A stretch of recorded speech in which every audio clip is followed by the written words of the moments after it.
Hello and welcome to an NES emulator tutorial video from Poppy Graybeard. It's been a while since I made these videos, and we're talking about 7, 8 years, maybe 9 years.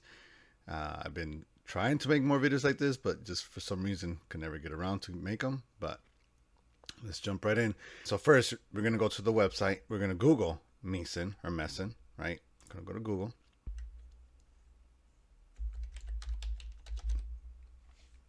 And we're going to Google, and we're going to search for Meeson emulator.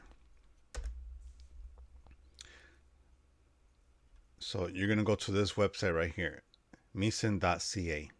Click on that. There'll be two emulators. There's going to be one for the NES, one for the Super Nintendo, Game Boy, and Game Boy Color. You're going to want to download the left one, the blue one. And you click right here and download the 9.9 version. So you click on that. Once you click on that, you unzip the file, and you'll just get one file will come out, and just the one that says Meeson. It looks like it has an eye on it. For this tutorial, I'm gonna use a game that's a hack. Somebody had hacked this game called Extra Mario Brothers. You can find that game online if you want to play it. It's pretty good. I have a video on it in my channel, youtube.com/@PoppyGraybeardRetro. If you want to check it out, if you like it, download it, play it. It's pretty fun. Before you start this emulator, you have to get yourself a controller, an NES controller. You could use the keyboard, but an NES controller that you could probably buy on Amazon will work very well. This is a USB NES controller. It's the same exact controller that the NES had. Plug it into the USB first, and once you plug it in, it will make the sound when you plug it in. And once it's plugged in, then start the emulator. Now, the emulator started like this. Let me move this out of the way. Because I have played a few games. I've been testing a few games. So this emulator will keep track of the last 9 games that you played. I've only done 8. But the last 9 games. So if you want to just start the game off right where you were playing it, or you want to just start the game, you just click on the game. So for example, like I want to play Jaws. Boom, Jaws starts right away. Ooh. Ooh. Okay, so let's power off. So let's file, and then you can hit open. Once you hit open, I search for my ROMs, and my ROM is in the folder that I put it in, which is Extra Mario Brothers, the one where we're using for the example, emulators for video. So it's going to be in here. So this is the ROM that I'm going to pick. So you just click it once, hit open, the game starts. Now, once the game starts, you could play right away, probably with the keyboard, but you have to know which buttons are the ones that work. So, so we're gonna go through all these. So, reload ROM is to pretty much start the ROM all over again. It's just hitting like reset. Save state means that if you're playing the game and you want to save it at a certain spot, like for example, like I hit that block or whatever, and I want to save it there, then I'm gonna go to save state, and I'm gonna click on any of these, or you hit Shift F1, Shift F2. It just depends on which one you want to save it on, and you save it. And that's good for when you're playing a game that there's like no save, and you get really far and there's like nowhere to save it. It's good to save it there before you go to the fight the next boss or something like that. That way you don't lose your spot. Now, if you die, you go into load state, and then you load the state where you saved it. So if you saved it on number 2, it'll be on number 2 right here. And you hit F2 and it'll start right away. So in other words, you could die, hit F2, boom, you'll start right where you left off, like immediately. It'll be real fast. Recent files, this is pretty much all the last games that you've played. It's like a history. You just pretty much go through all that and pick whatever you want to play. And the next one is called game.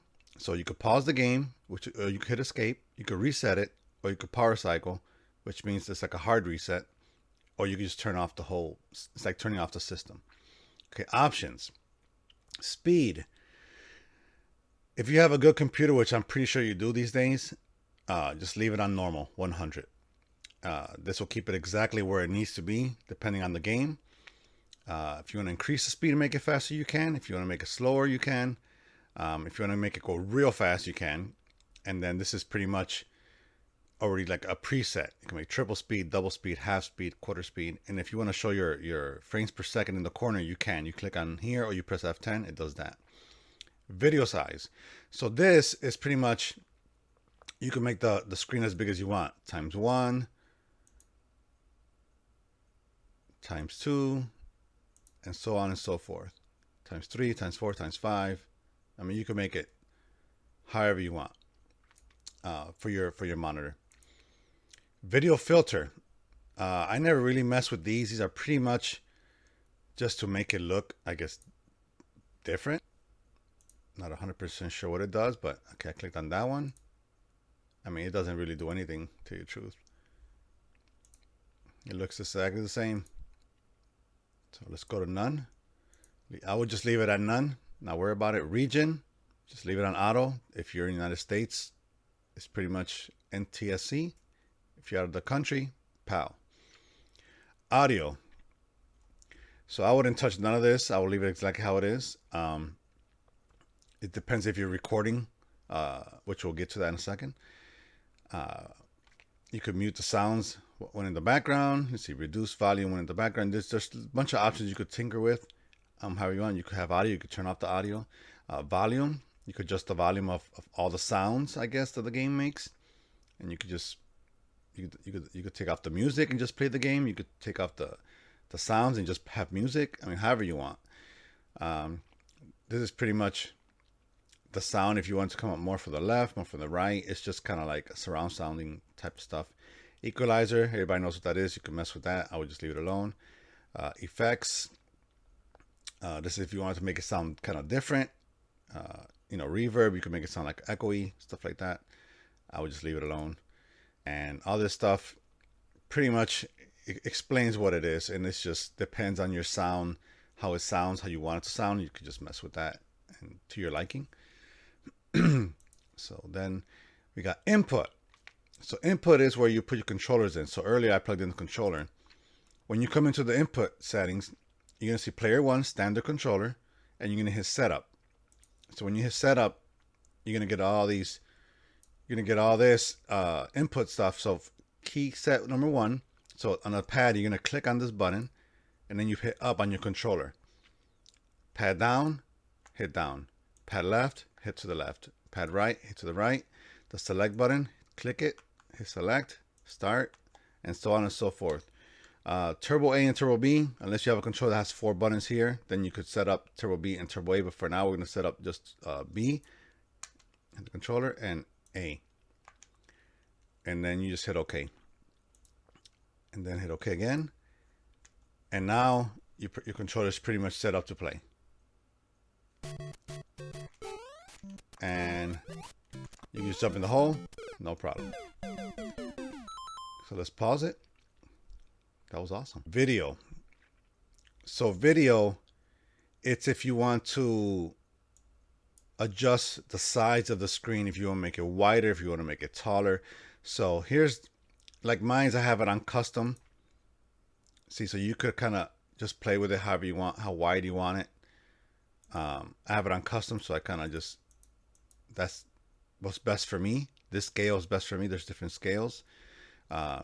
Same thing, you could show your frames per second in the top right corner if you need to. There's a bunch of items, stuff here that you could click on that you could just tinker with to make sure that your game looks phenomenal. Yeah, that's a big word.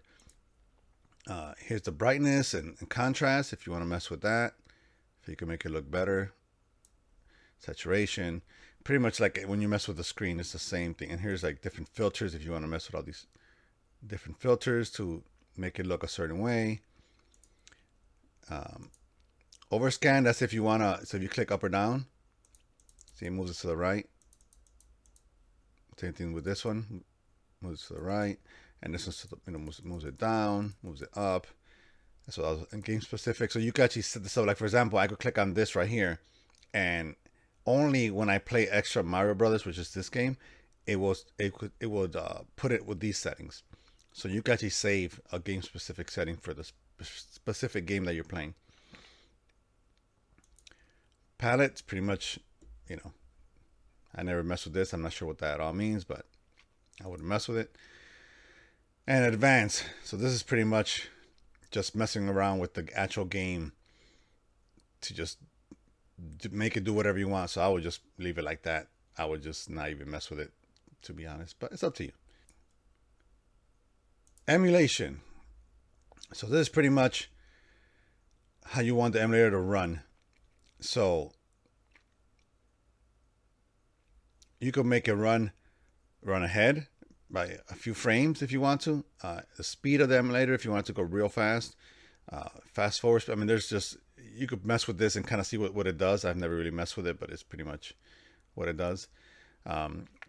Advanced, I wouldn't mess with none of this. This has to do a lot with your CPU and your GPU and your computer overall to just make it work. But like I said, these emulators, these games are so old that they will play on any modern computer right now, and even on the old ones. So this is pretty much if you're doing like a lot of hacking and stuff, you'll mess with this. So it's something that you have to look online and how to learn how to do it. I have no idea. Overclocking, overclocking is pretty much if you want to make your computer use more CPU to make the game run better. But these games are so old, so why even mess with it? It's pretty much my thing. And then preferences. General, let's see. I will put on English. You put the language that you want.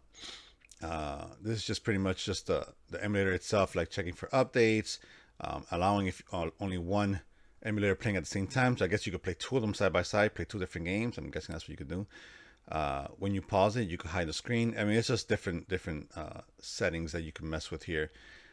Like when you could pause in the background menu and config dialog. You could just make stuff pop up when you pause it. Shortcut keys. So it's pretty much for you could do a bunch of stuff. You could rewind the game. If you get to a certain point and you die, you can rewind it 1 minute. You just set up the shortcuts over here. Power cycle is pretty much whatever's up here. You can set it up down here. And it's like everything.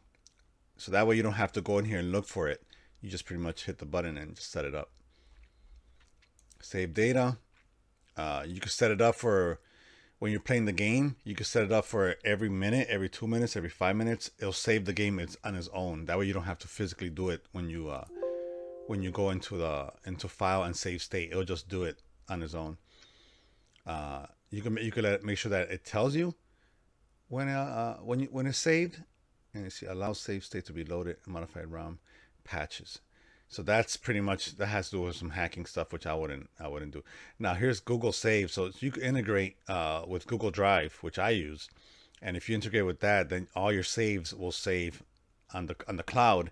So if you have multiple computers and you're playing this on multiple computers, you could just have the saves on the cloud and play on your laptop, play on your probably on your phone, who knows, play on one computer, play on a different computer, and so on and so forth. All these settings, I would just leave it how they are. I'm not sure what they all do. It has to do, I guess, with sound. Folders. Now you could have folders. You could set up. Okay, so you could get the game. You could take the game out of the zip, and if you do that and you click on this, then a little icon will appear over right next to the name of the game. That way, when you just click on that game, it will automatically start with this emulator if you set it up that way. You can set up all your folders, so you can have the audios where you save the audios, where you save your movies, save data, save states, screenshots, and videos. You could make folders, and you could, when you click on these, well, this is the automatic folders that are there, but when you click on these, then you could make your own folder, and you could pretty much put it wherever you want, just as long as you remember where you put it. And advanced is pretty much advanced. It's just pretty much just settings on how to make the game do different things. Showing the frame counter, the game timer. So in other words, you can have a timer when you're playing the game, and as you start the game, it'll have a timer on there, which is pretty cool. And that's way if you're doing games with when you're trying to finish the game as fast as you can, this is pretty much what you'll use. All right, tools, NetPlay. So NetPlay, that's if you want to play with somebody else online through a server. So you pretty much will connect to the server. You could start it. Somebody could join in with their computer and hit a configure profile. Well, and they could just start server. They could start their server, but you have to set up your, let's see, configure profile. So new player, Poppy. Put in your name, Poppy Graybeard.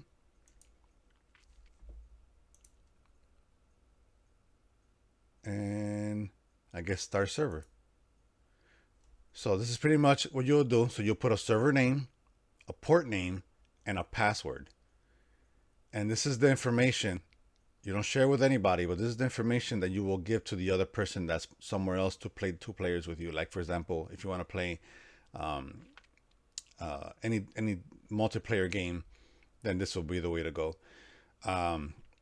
So that's how you configure. Like, so if you're the server, this is the information that you're gonna set up, and you're gonna pass on to connect server.